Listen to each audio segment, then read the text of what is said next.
You can tell as many stories as you want, man. Hi, I'm Namdarian, and welcome to No Stories, where we tell you no stories. Don't tell me a story. This is the Zero Stories podcast. Yeah. We've got Namdarian, a fantastic comedian, good friend of mine. Extremely fantastic. Yeah. Welcome to this pod, man. Yeah! All right, let's start. I don't have a story for you.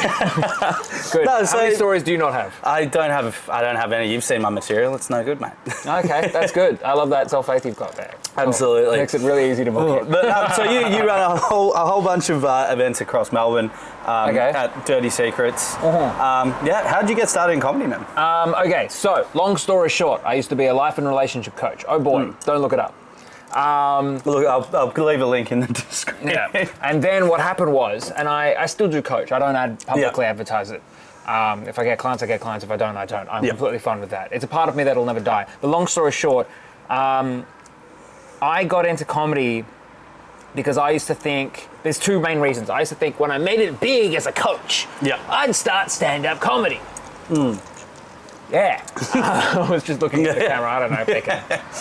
Is this on like other platforms as well? Like just YouTube, Spotify. Yeah, so the people on Spotify feel my presence. Yeah, exactly. The silence is just ambiance. Yeah. It's me like going like.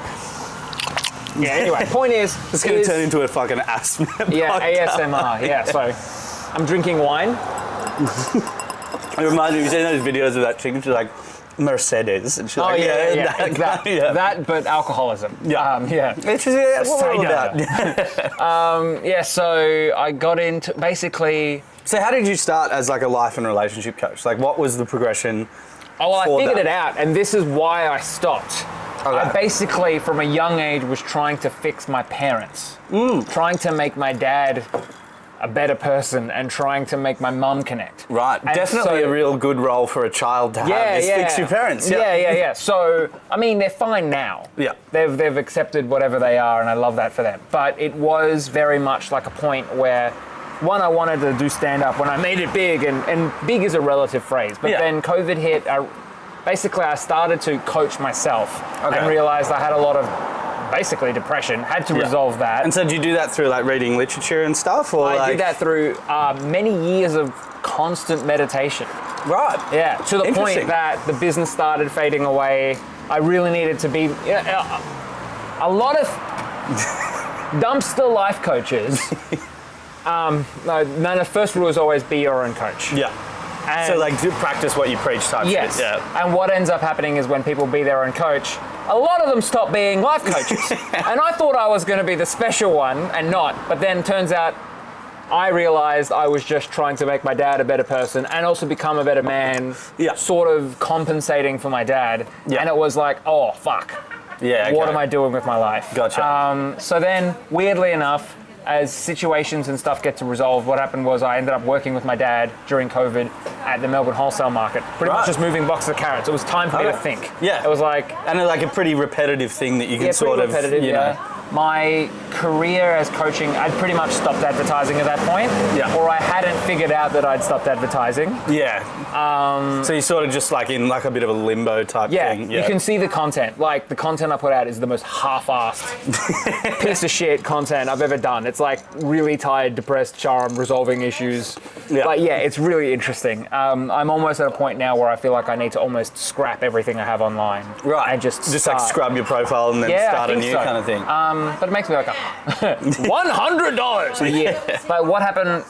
Yeah, so then while I was at the Melbourne wholesale market, I was like, I should just start stand-up. Yeah. It was like one of those things where it's like, you want to make it big as a thing, but what is big? For a lot of people, it is just being able to pay the bills. Yeah. And that was my full-time job. Yeah. So it's like, why not just do the thing? For sure. And so a lot of comics will make fun of me and be like, oh, clearly you're a great life coach if you'd had to open mic comedy. But I'm like, nah, man, the way I feel is I feel I'm exactly where I need to be at all fucking times. Yeah. I mean, that's I think what everyone's sort of striving for, eh? It's like feeling like, this is what I'm meant to be doing, this is what I want to be doing. Yeah, even if like it's the shittest time. I don't know if you feel that like with comedy. Like sometimes you'll drive 45 minutes to do bomb in front of 3 people and you drive home but that was the thing where it clicked with for me. It was like, oh yeah, I'll happily do that. That's great. That's the best. Yeah. For sure. My girlfriend's like, why? You should be more positive. I'm like, you don't understand. I'm so positive. That's why I can be negative. That's why I can be like, this sucks. You can shit on it and also love it at the same time. Exactly. You're allowed to, like, the gym's gonna hurt. Yeah, you know, it's gonna be a whole thing. So that's basically sort of how I got into it. And Dirty Secrets was just a thing I sort of fell into. Yeah. Which is one of the best comedy clubs. We'll put the link in the description, of course. Yes. But to all the half person to the one viewer. Hi Mum, thank you for watching. Don't worry, I'll try not to swear as much as I did on the last one. That's what my mum does. She's like, listen, the other guy's so articulate, you were just fuck that, shit this, and it's just not pleasant. I'm like, oh well, don't come to a show then. This year at the festival, because it is last year, because it is 2025 now. My mum saw my first and last show. Right. And she was like, you swear too much. Because she grew up with us not swearing. Yeah. In the last show, every time I saw her, I just said, sorry, Mum. And she was like, you changed it for me. Yeah. I didn't really do anything. Yeah, I just said, sorry, Mum. Like 3 to 4 times. Yeah. Because you're not super, like, dirty in your stand-up, I don't think. I don't think so. I don't think I am. I'm worried I'm, like, a bit racist sometimes. I don't think I am. But I think when you make jokes about race... You're walking a tightrope. Yeah, exactly. Yeah. You know, and it's like, it's about perception, and I think you can spin it under the idea that it's your experience. You know, for sure. You're like, I mean, if I start talking about race, everyone gets a very different reaction, for sure. Yes. Yeah, because what are you, like a Scandinavian guy? I don't know. Scottish and Irish, a bit of Italian. I have this joke that I haven't worked on, but I keep telling myself I want to. I want to be like, white people get a bad rap. For one, we all just lump them in the same category. Because there's British people, which are boring Irish people. There are Irish people, which are boring, exciting British people. There's Scottish people who are angry British people. You know, like, then systematically insult every white. Like, I like that. For sure. Because it's like, I do think, it's really easy to be like, it's a white person. Yeah. But it's like, Australia, like, what is that? Like, what is... are you a British colonist that came here? Are you one of the OG colonists? And then I don't know if I know anyone that is like, my family came over here on the first fleet. Yes, because, I don't know. They're all in jail. That's what I was about to say, and I'm like, oh, that's, So, this is no hereditary in prison. For sure. But I like that idea. No, I don't think you're racist. Thanks. I haven't seen you do that many jokes about race, to be honest.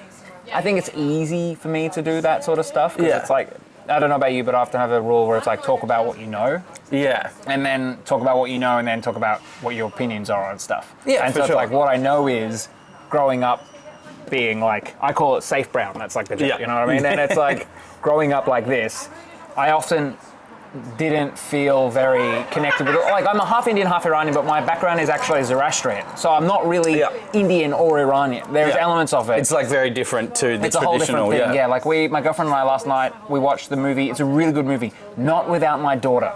Oh, I haven't heard of it. It's a great movie about an American lady 10 years after the Islamic Revolution. So it's based in 1987 or 1989 or whatever. Yeah. Her husband, this is really good. Okay. Right? Her husband is Iranian, and he's like suffering from like racism and this and that. And he's like, I want to go back to Iran. And it's a story about how she's like, no, I don't want to go. Then they go back to Iran, and he's like, nah, we're staying.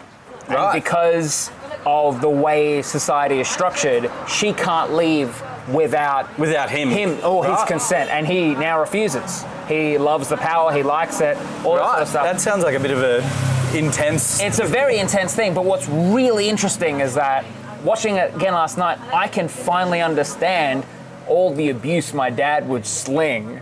Yeah. He's like, I kill you, I do this, I do that. And it's like, of course, he's suffering from PTSD from that time. So was he first generation? He moved to Australia? He moved here, yeah. And his brothers, my uncles and stuff, are all like cognizant humans who are capable of stringing together a sentence for more than a minute. Right. And him less so is what I'm thinking. Him less so, and it's okay. I love that for him. You know, for sure. In his spheres, he's the king. Yeah. In other spheres, he's a gorilla. Yeah, for sure. It's context dependent type thing. Yeah, my dad was actually in comedy in Iran in his like little mud hut town. No way. And then when he was conscripted into the military, apparently the general just couldn't look at him without like laughing. He couldn't take him seriously. So so he did for a majority from then on. His conscription in offices and stuff. Right. Yeah. So you just got through it by being just funny. cruised through it. Yeah, exactly. Maybe I wonder- And that's what we got to do, baby. When World War III comes, We're just the funny guys in gotta the defend office. the troops. Yeah. Oh, I can't hold a gun. Oh, bam. Oops, I shot myself. I got a bit about that. So you don't want to be the funny chubby dude on the front line because that guy gets blown up instantly. Imagine Jack Black in World War II. Exactly. That would be Kung Fu pandering out in fucking the trenches. Like, dude, it's a stealth mission. You can't be yelling in the stealth mission. Valid. For sure. Oh, that's interesting. You think that and so going into comedy, what was their reaction then? Like, were they stoked for you, or were they? So my dad doesn't give a shit. He doesn't understand anything about what I do, and that's going to be a common thread if I ever mention him. He's like an anomaly in a fucking tesseract of his own universe.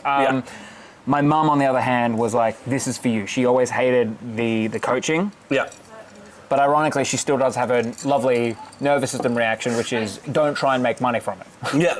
But apart from that, she's like... Interesting. So what's her thing with like making money from it's like it's not something she understands that can make money from. And admittedly, she's right. How do you make money from comedy? Answer that question. Fucking if I knew, if I knew we'd be doing different shit right now. Yeah, so I find that really interesting that she was actually very supportive. And I do find one thing from the coaching world is like when you're in a place where it's like you're not meant to do it. It's like my coaching style was always like a blend between like the universe and also like psychology, which is a weird trend to blend. But what I'm trying to say is like when you're psychologically in the right place, it's really easy for other people to support you because you're almost communicating it through your actions, your behavior and stuff. I think people can tell when you're sort of like passionate about something. Yeah. And like you said before, like making it is sort of like relative. And I think if you stayed in that excuse of like, no, I'm not doing comedy until I make it. That goalpost can keep getting pushed forward. Yeah, so you're a super successful something or other doing open mics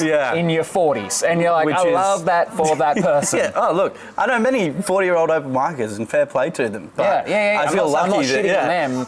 But you were like, I still feel, I don't know how you feel about it, but I feel like I found comedy late. Yeah, same. Like everyone when I started at 28, I'm like, if only I started when I was 18, 19. You know Cam Moratore? He's what, like 23 or something? I don't know. Yeah, he's young. I remember I was talking to him and he's like, oh yeah, I'm like 25. And I was like, that's 25?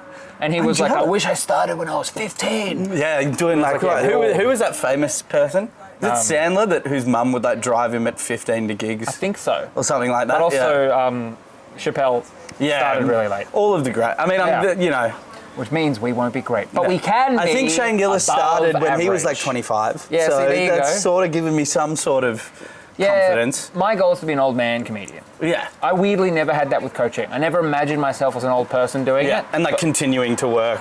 Yeah. It was always like, it just was like a thing I wanted to do, and then I did it. And I was like, that's why I always say it's like, well, it's like, achieving your dreams can be not all it's cracked up to be. Yeah. Like, so it's like, I like comedy because it is a constant pursuit. Yeah. It feels like there's always going to be things that I'm like, oh, what about this dumb thing? Yeah. What about this dumb thing? Well, with coaching, it was like, I sort of figured out a model. Then it was explain the model and lead people through it. Well, that's, and I would imagine it can sort of get, like, obviously what each client needs is different, but like... Yeah, but the methodology is the same. Yeah, and it's, you sort of know, it's like, okay, you're having these issues.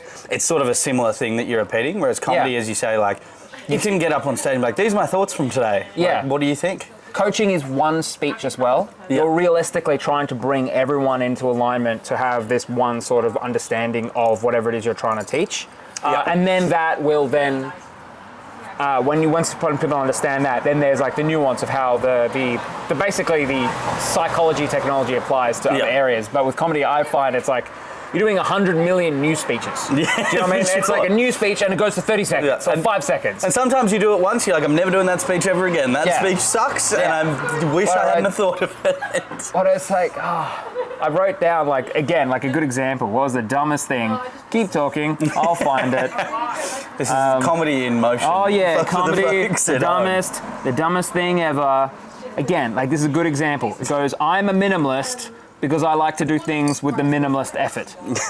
That's nice, I like it. And that's the speech, and you have to remember that and 20,000 other ones. Yeah. And it's really interesting. And also put them together in a way that sort of seems cohesive and not just like that to me makes that's easier. Yeah, I find. I don't know if you find that. What, like putting it into one? Yeah, because in a 5-minute set, I don't think it really matters that much. Yeah. What are they going to do? Like, whoa! But in like an hour, it's like you can actually start to see the trends, and then you can adjust things and make it make more sense. Sure. I don't know. Have you done? I haven't done an hour yet. Yeah. No, the longest I've done is 20, and I found that way easier than a 5 minutes. Yeah, yeah. Like, I feel like because you just kind of like can fuck around. You feel like you have more time.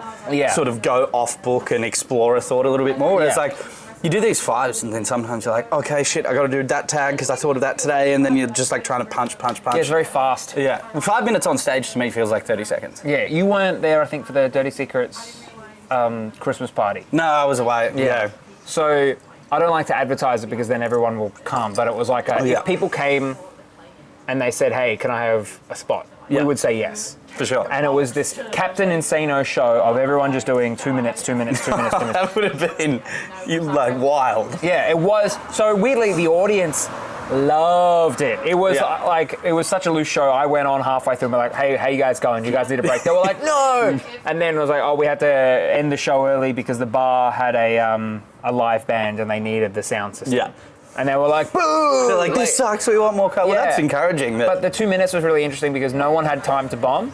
Because if they did, they were off. And also, people who were used to longer sets actually were nervous. Yeah. Because they didn't know how to actually fit it into 2 minutes, or people were like, oh, I'm just going to do one joke, maybe I'll stretch it out, or this or that. Yeah, it's like, really, do I do one longer one, or do I do like two kind of like little things? It's a different, I guess, medium. It's like the whole like Kill Tony thing where they do 1 minute. Yeah, so that's interesting. Yeah, it is hard.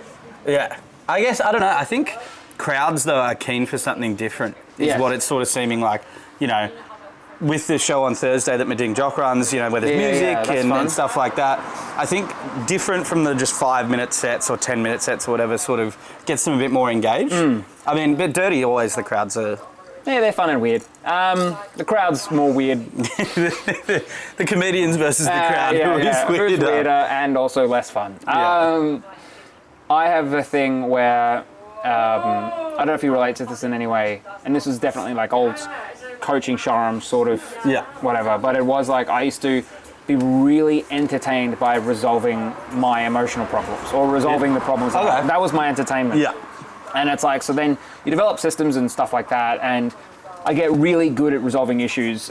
People that talk to me in day-to-day life quite often are always like, oh, it's breakthroughs with Sharam. Because I'm just being like, oh man, I realized XYZ about this. Yeah, my mom really loved me too much, and now I get overstimulated by receiving affection. Ooh, and it makes me cook eggs slightly longer than I'd like. Like, it's like really dumb. For sure. But the reason why I bring that up is because as a result, since that for me was so entertaining, I find I get really bored really quickly about stuff. Right. I don't know about you. I've watched, you've probably watched 20,000 comedy specials. Yeah. Right? You're studying it. You're also entertained by it.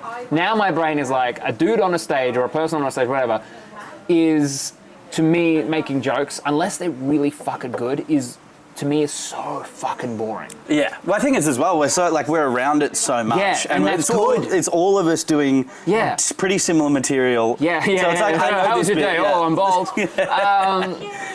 So my thing is like, how would you make that interesting? My brain is, so then I like that question. I think to me that's really exciting. Well, that's a good way to sort of innovate from a business perspective. Yeah. How do you stand out when there's 100 assholes doing the same thing? Like, for sure. Yeah. And so do you find then writing comes easy to you because you have, like I would imagine then drilling jokes over and over again for like months on end would probably feel very tedious. No, to me that's interesting. Okay. I guess none of us... Because then you're still figuring out the problem of where is the funny in this problem. And I also like the emotional puzzle of, again, this is more Koshi Sharam. Okay. This will never not be a part of me. Why did I pull my punches? Yeah. What was I projecting onto the audience? Why was I feeling a certain thing? Yeah. What was I not receiving? Yeah. So like usually if I ever bomb, I love the confidence. The confidence is what we're here for. Yeah. When I bomb, all the time, I usually get off stage and I realize what I was not receiving. By receiving, I mean I'm able to hear or see. Yeah. So like a good example is someone who goes, no one in the audience likes my jokes. And it's like, yeah, you suck at receiving that people like your jokes. Yeah. You're not even doing it to the full extent to even see where you're not like actually throwing it out there as hard as you could be. You're like committing to the bit sort of thing. Yeah. Yeah, to even know. And then you go, it's a shit joke, I'm terrible. And it's like, nah. You talk to them, they're like, yeah, we're interested. You just didn't do the thing. Yeah, you just sort of see, and I think that's the thing. I was talking to my mate Jacob, whose episode was just released, and it's when you're sort of doing a new bit or a bit that you might consider a bit on that line, like you were talking about race stuff before. So that's the edgy and then you part get a for bit you. weirded out about it. I think that displays to audiences. It's like, oh, if he's saying it, particularly when I do race jokes, it's like, well, he doesn't think he should be saying this. Yeah, so therefore he must be triple. Yeah, so he actually is right. Like he's got bad intent behind it, and I think, and even with like act outs and stuff when I've done them in the past, when you like go over the top. Yes. Commit to it. Yes. It works. If you half-ass it, then people are like, what the fuck is this guy doing? And so I love the entertaining part for me is finding new edges of my subconscious. So I have a joke that was, the joke itself isn't, I'm going to be honest, to me I don't really find it that funny. Okay. But I like the poking the ribs of the audience. I'm not going to say it here, but it's basically a joke where it's not that great.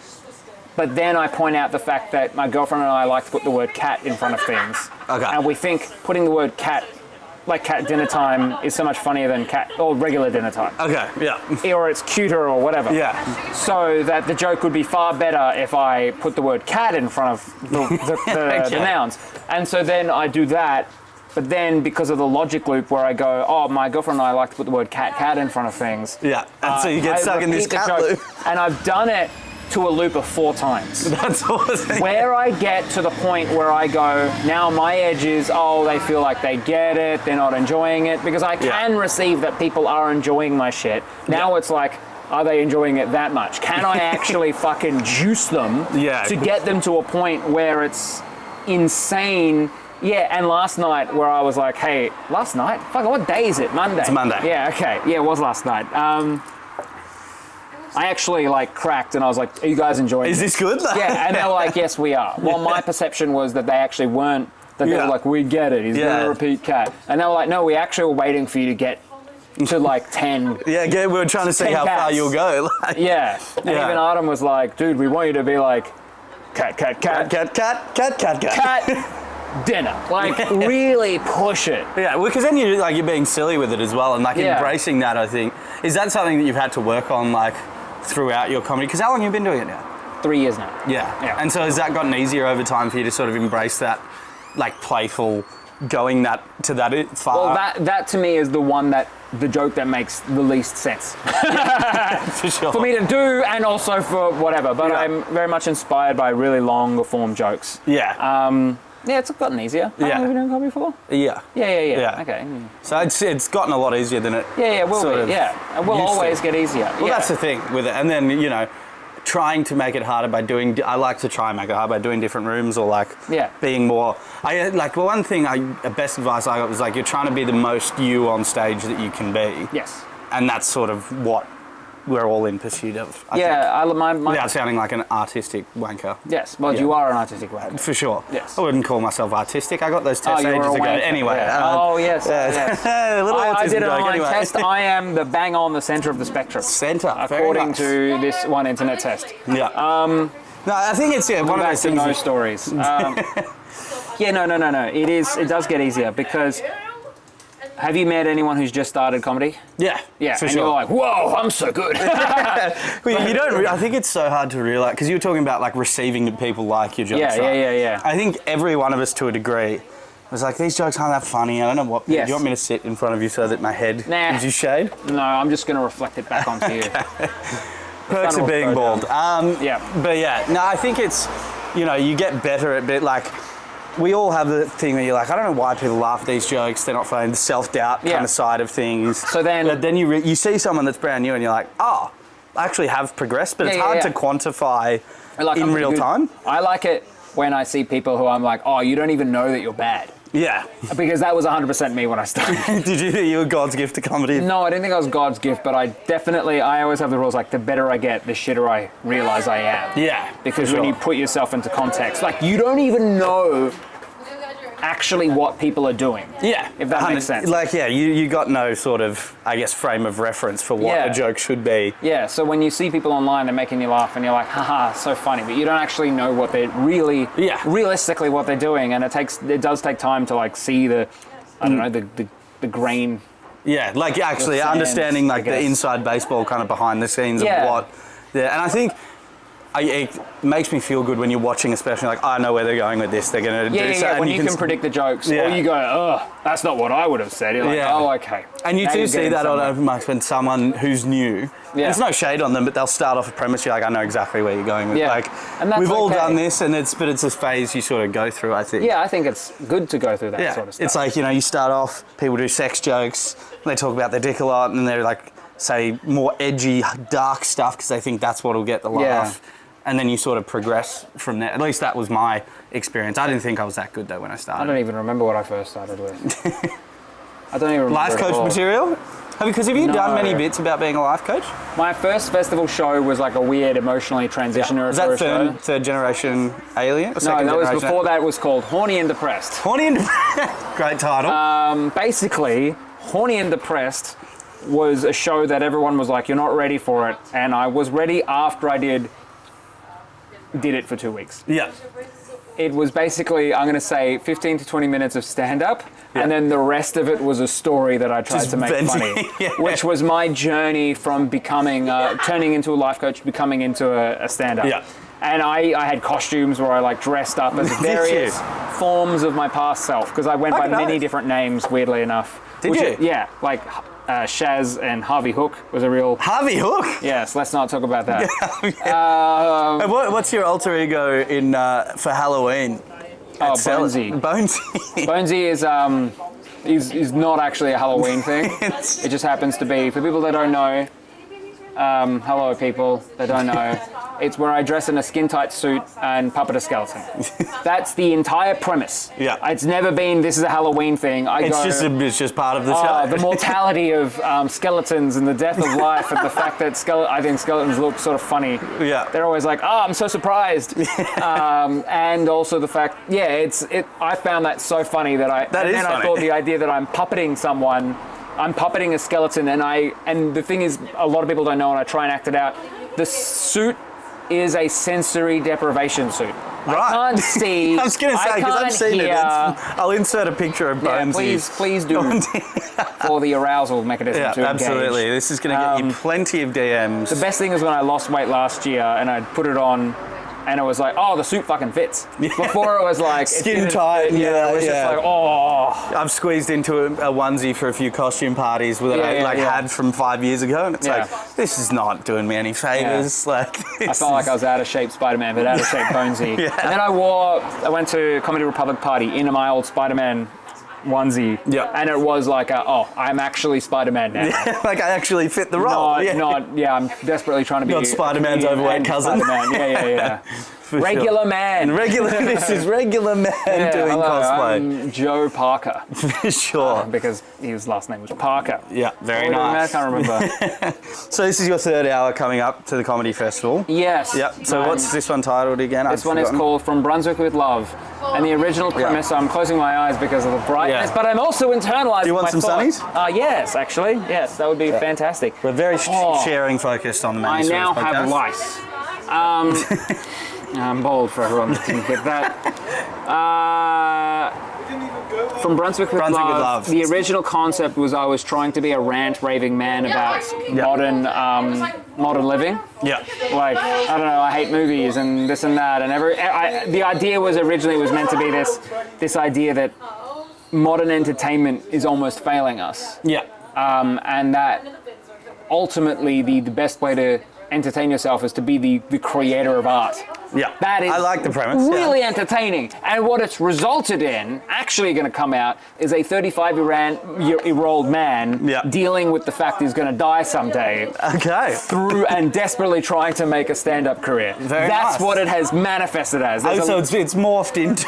It's a wacky hour that has a lot of jokes where I talk about death and aging and a little bit of modern society and how things have changed. And I'm reconciling the fact that I'm aged because I'm 35 now. Okay. And I'm like, oh. You're actually starting to feel. much, yeah. I mean, I'm 28, but I still feel like I'm getting to a point. So Yeah. you are getting older, and you do reach a point where you're like, I'm not. Is that what informed you? So people that don't know, you went through an awesome weight loss journey, and it's testament to your power. But now of will. that people know, you know now. Yeah, now they know. And we're But friends. Do you reckon that informed your sort of like getting to a certain age, feeling like, okay, I am getting older, the decision to, take that journey into weight loss? Or? No. It was more fueled by comedy, where it was like, I don't want to get good and more popular at comedy and not look how I want to look.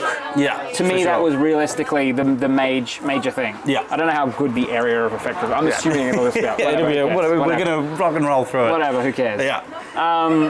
But, yeah, so for me, So you're like, I'm getting to a fitness- successful level, and then I want to look how I want to look if I am going to go to the next level. Yeah, basically. It was one of those things where it was like, oh, no, I don't want to, like, put out reels even though I barely put out a thing and not... There's nothing worse than when you watch a video and you're like, I didn't know I looked like that. Like, I thought I it's looked very way confronting. better. Yeah, for it sure. is confronting. Also, like, your sense of style. Like, these shorts are a bit baggy, and that's why I roll them up a bit, because it is like, if you wear, when you're on stage, things are just elevated slightly. And so if things are a bit... It's like, if things are a bit baggy in your style, you look shittier. Yeah, if that sure. makes sense. 100%. It's slightly exaggerated, so it does really bring your perception and how your image is to light. Yeah. And I also find like the more someone has done comedy, the more comfortable they are with varied degrees of clothing. It's like almost like they develop a brand through their clothing, or they're more who they are. I don't know about. Have you noticed that? Like, you get more comfortable in your own skin just wearing and doing, I guess. Yeah, I think more comfortable with attention as well. I think. Definitely. That's interesting. I think it's had such a knock-on effect in every aspect of my life. Yeah. In terms of just like general, like, for example, when I was finishing uni, like people would be like, oh, I can't do a presentation and I can't talk to like a random group of people because you're on stage every night. It's like, I'll fucking go up and talk to anybody. I don't and just, I guess that confidence to just be like, I am who I am, deal with it. Yeah. If you don't like it, that's fine. Because you're literally exposing your heart. Yeah, because most of the time when you start out, a lot of people will be like, we don't like the jokes you just did. Yeah. Please leave the stage. And you're like, I'm not sure if I liked the jokes I just did. But that's the only material I have, and this is who I am. I am the fart joke. There's nothing worse than when I was super early on, I had a friend come watch me and he's like, at least you're giving it a crack, eh? And I was like, oh, my soul. Yeah. My sister and her ex-boyfriend, who was a boyfriend at the time, and a bunch of people came and like surprised me at an earlier gig. That'll dial up the anxiety pre-show. Yeah. For sure. But it was very interesting that they were like, yeah, you got good energy. And to this day, people always say, yeah, you got good energy. I'm like, that means I don't have any jokes. That means the jokes are shit. That means, hey, you got to that was really funny. No, wow, you're so wacky. I'm like, that's style. That's not the actual substance of what the thing is, For sure. And it is weird. Like, I think when you have people that aren't comedians that come watch you, I don't like it, personally. Like, I find it way easier, even like a bunch of comics that are my friends, because if someone's bombing that you'll be sitting there like, they're bombing, like, I'm probably going to do that soon. Whereas, like, people that know you from your regular life, not that they're mutually exclusive, like, so this is what you do all the time. Like, you go and just die on stage. So, and you go, I hate myself, Yeah, I'm a masochist. Yeah, I'm fine with it now. I enjoy it. I know my jokes are good enough. I'm learning to receive that. Yeah. That my jokes are good. That what I think is fine and safe and whatever. You sound probably the most healthy comedian that I've had on the podcast. Yeah, I'm a very emotionally healthy person. They're all like, well, if the joke's don't go well, I'm going to kill myself. I'm just going to throw myself in front of a train. That's their lack of ability to receive that they are fine. Yeah. A great perspective, and this is something that I don't know if anyone really understands, and something I developed after I started moving out of coaching is emotions sometimes are like a currency. Yeah. When you're better at collecting it, like collecting that sort of currency, you can spend it more. You don't get bankrupt. So what I mean by this is like receiving that you're good at jokes means you can start to experiment more because you're not worried about getting to a ground zero where you're like, oh, I'm so shit. There's this point where you're like so burnt out emotionally. So the better you are at receiving that you're good, that means you can push into spaces Well, it's less quicker, taxing, yeah. less taxing because you've got $20 to spend, 20 energy units or whatever, as opposed to 5 energy. And you're not spending 15 on fucking I suck, woe is me. Why does anybody laugh at my jokes? Exactly, and that's the thing. And is that something you constantly have to work on still, or is that pretty much ingrained? It's more like I get off, and if I struggled with something, it's like, what was that one thing, and why did I struggle with it? And maybe it was because the joke wasn't funny enough. That I trust myself to work on that. I'm always working on that. So the other thing is, it's more of an active thing of like, I get off, that one thing felt weird, maybe because it should have been slightly different, or like the way I looked at it. Yeah, for sure. And I've had that multiple times where you like write it one way, and then you miss a part, and you're like, why didn't that work? And that's why I try and film as much as I can when I get on stage. Yeah. So I'll be like, oh, that looks way different than I thought. It looks so different. Yeah. But again, watching yourself over and over again do the same jokes feels quite tedious. Even I if they're don't getting record myself that often, to be honest. Yeah. Are you going to record this? Probably show not. I don't have my thingamagoo. Oh wait, my festival show. Yeah. Or I'm thinking about it. Yeah. But then I'm like, if I record it, then I'll be super excited to put it out, and I don't want to put out like a dumpster show. Yeah. By dumpster show, I mean the format. The show itself, I think should be great, and a lot of people are like, yeah, it's great. But what I'm trying to say is, like, for example, like James Acaster just put a show out. Have you seen it? No, I haven't seen it yet. I've heard it's good. Yeah, so he was called Heckler's Welcome. He filmed it apparently like 50 times. And what I like about that is that he's in the center of a stage that is a 360 audience. Oh, is he in the round? Yeah, he's around. And that is interesting. Yeah, for sure. That's one unit of interesting, more exciting than just a forward-facing thing. So my brain is like, how do I film a thing, but it's like in a weird public space? It's on Fed Square.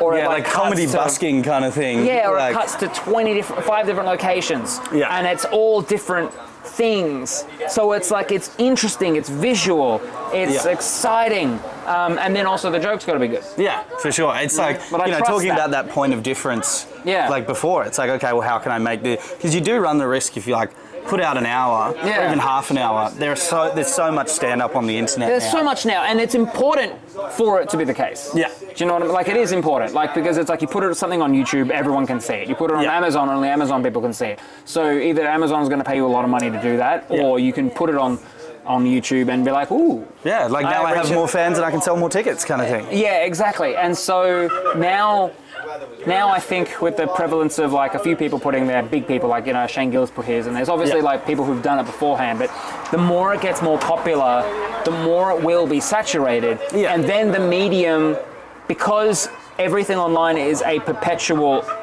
it's never like stagnant. It's time agnostic. Yeah. It exists in a permanent state of existence. Yeah. You see it goes, uploaded 3 years ago, but yeah. Do you know what I mean? How often are you watching the same old shit from 5 years ago, 10 years ago? For sure. I keep growing older. The content is stays from the same age. Yeah. Whatever the other version. Quote Wooderson from fucking Dazed and Confused, but so that. Yeah. So it's like we will have to already be thinking about the point of difference. Yeah. How many comedians can be just making jokes about race and age and stuff? Yeah, exactly. Do you know what I mean? Like, I'm talking about, death. I'm like, I am already a cliche. Yeah, I'm already bored of me. But I think that's probably pretty healthy. It would be more healthy. Unhealthy to be like, these are the best death jokes in the whole world and everyone's going to love them and it's going to propel me into superstardom. Yeah, I think, having that perspective of like, I understand these are played out is what's going to keep you pushing and writing more jokes and trying to get more unique. Do you sort of write, because you said, there's been a few themes across your 3 different hours that you've done. Yeah. Is that sort of how you like to write? You plan a show, say for next year? Yeah, generally like 5, 6 themes in my head, Yeah, and then you just write for that theme? Yeah. Or, so how did you sit down daily? What's your sort of process like with that? So you want the secrets? Yes, exactly. Everybody has different secrets. What I find is it's a bit of twofold. I try and intentionally write, and then what ends up happening is because, again, think about like receiving, right? Yeah. That's going to be a common theme in this conversation. Yeah. That's definitely the episode title is Receiving. Yeah. Receiving the dong. But it is like when you go, okay, what's funny about a glass, and you struggle to do that, you're actually opening your mind up to starting to receive what's potentially funny about the glass, because you've stretched your brain. Yeah. You've opened up, you've pulled the knot out. So what ends up, I find, is I write about a glass, I go, and I can't, and there's nothing there. It's a dumb, stupid glass. The only thing that's funny is that I'm trying to make it funny. I'm a 35-year-old man, desperate trying to make a glass funny. The mortality, blah, blah, blah, who cares? So then I find walking down the street, then it'll come to you. Coalesce. Yeah. But every time I try and write, and I realistically probably only do try an actual writing session once a week or once a week. But I said to girls, like, you're going to write every day for an hour, and then it's like, just do it for 5 minutes every day. I'll just check do it a joke, but I agree with you though. It gets you in that, and I liken it to like when I didn't do comedy for 2 weeks over the Christmas break. You sort of lose your like comedian mindset of like, there's a bit there, there's a bit there. Oh, that's interesting. I found it slowed down, and then you do first show back. I found it sped up because I got to integrate. Right. Yeah. Like, oh, look at that. I actually do think about comedy. Interesting. Yeah. The set you'll see tonight, and you audience won't see it because you're not here, is all stuff from the. Maybe one or two things that aren't, but most of it is from like trying to write and then walking down the street and then letting it digest. For sure. I think that's where you become it, not do it. I think, and that's one of the things I think that is good about comedy. I don't know whether you can probably tell me better than I can. No, it's like a coping strategy sometimes, I think. I'm like, this bad thing happened, but it's good for material, so that doesn't matter. Why do people laugh? Yeah. Is that I figured it out. I'm not going to tell anyone yet. But I did figure it out. If something bad happens in life these days, I'm like, oh well, that sucks, but I can write jokes about it, so that's good. So well, they say comedy is trauma plus time. Yeah, and that's, I don't know whether that's necessarily healthy or not, but I guess it's a positive you don't have to way. actively fucking traumatize yourself. Just go out and start doing self-destructive Yeah. But I do have a joke where I've never said it on stage, but I'm like, I don't think traumatized people start comedy. I think comedy traumatizes people. I would agree with that. Like, have you ever done, Sellers on a Friday and you're 40th and you're 11 p.m. and you're, and the audience just left before you're about to go on, right? You're gonna and it forces you to deal with your emotions in almost a volatile situation. Yeah. It's traumatizing. 100%. And it's a good ego check as well. Like, when people come in and bump you and you've been sitting there and you're like, oh, no, it's not my time anymore because someone came in. And then, you sort of are thrust into, people don't like. I think it's a really good thing. Like, I encourage people don't like you; they just like other people more. For sure. It's realistically. Well, they've watched 40 open micers in a row, and they're like, "I want to go home and go to bed," and this person's holding me captive, being like, "Please stay for one more joke." It's traumatizing. Yeah, it is. Yeah, but it's great. It is. And I'd love nothing more. The other thing that always my pet peeve is where audiences, comics sometimes are like, "You don't like this." Yeah, it's like, why are you framing them already? Why are you telling me you hate this? Yeah. I also really don't like when people get on stage like, well, this is a great crowd, this is going to go so well. And it's like, already got the audience, like, you've just told them that this sucks. But that's better than telling, when you're saying it sarcastically. Yeah, like when people... The way you said it, you're like, I didn't, this is great, this is going to go so well. I half-assed wow, I couldn't agree. receive. But when people go up and they're like, oh, yep, I'm going to go jump off a bridge at the end of this set, I'm like... Yeah, but that's ironically very funny. Saving a joke can be very funny. When you're like, oh, that was people meant to laugh. I mean, deep in a bomb and nothing's saving. Yeah. Like, just eat the bomb and get off stage. I don't know, maybe that's just me, but... That's where you find and you start to learn that part of you needed to receive love more. That's true. Realistically all it fucking comes down to. Yeah.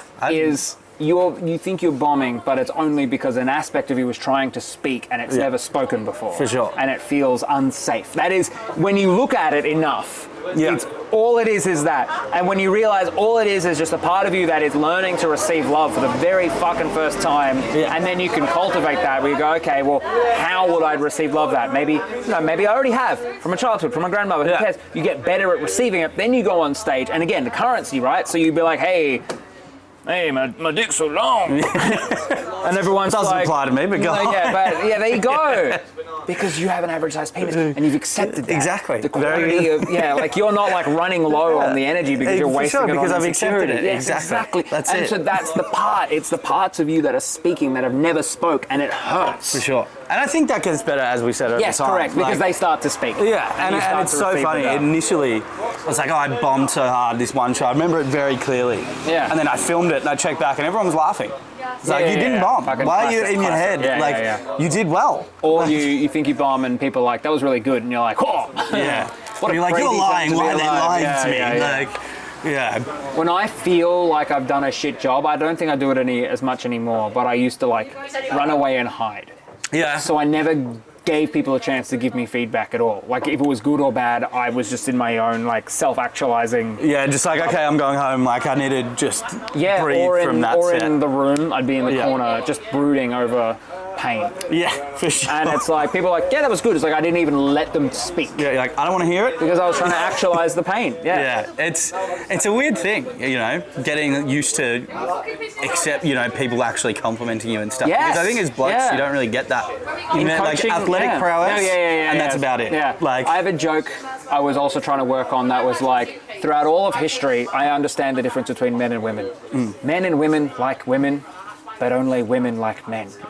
But now is the first time in history where women don't like men. Yeah, and so men have to learn how to be friends, and we don't know how to do it. Oh. So we're turning to leaders like Donald Trump and right-wing Americans to try and figure out our own fucking internalized. Yeah, and I think it's really interesting as a concept because it points out the joke that I haven't actually ever said on stage, where it's like, and this is me learning how to say it on stage to you, where it's, I've often observed that some dudes, and I've definitely been the case of it, don't know how to make friends outside of an occupationary thing. Or like a hobby, or like... out of a hobby. So what we do is we subconsciously call it a men's space. So we have certain hobbies that are like, oh, these are men only. Yeah. And it's like, it's not men's only. We just don't know how to make friends any other way. For so sure. we're just like, please give me some male contact. We're all just desperately alive. For sure. And I think that's so interesting. Well, it's like, I guess it's, you know, based on, you know, historically gender roles, like ours have been based on utility. Yeah, so we had to make friends cutting down the tree. Yeah, like that was sort of social interaction time when we were primitive cavemen, was like, we're going to go hunt, or we're going to go do X, Y, Z. And now that we don't have to do those things, everyone's just spitting out, being like, I'm going to take up after school bowling and and they're like, oh, the girl's like, I'll come too. And it's like, you don't understand. This is all I have. I don't know how to. I don't know how to make friends. And so then it comes out as misogynistic when it's not. It's fragility. And it's really, I think it's an interesting concept, because I have shared this to. It will be good. That'll be a good joke. Yeah, it would be interesting. I've shared this with a couple of female friends, and they're like, oh, that actually makes so much sense. Yeah, that's like, oh, fucking let them have their Warhammer.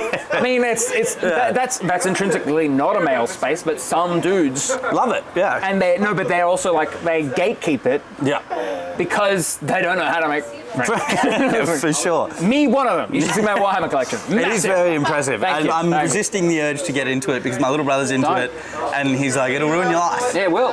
Won't even play it. I don't even play it. Just the painting of it. Yeah. This weekend there was like a kit that came out that was like $300, and I'm like, with cost of living, it was almost like, do I want the $300 or do I want this thing? And I picked the kit because it has horses in it. Yeah, horses are killed with those guys. Yeah, exactly. Horses.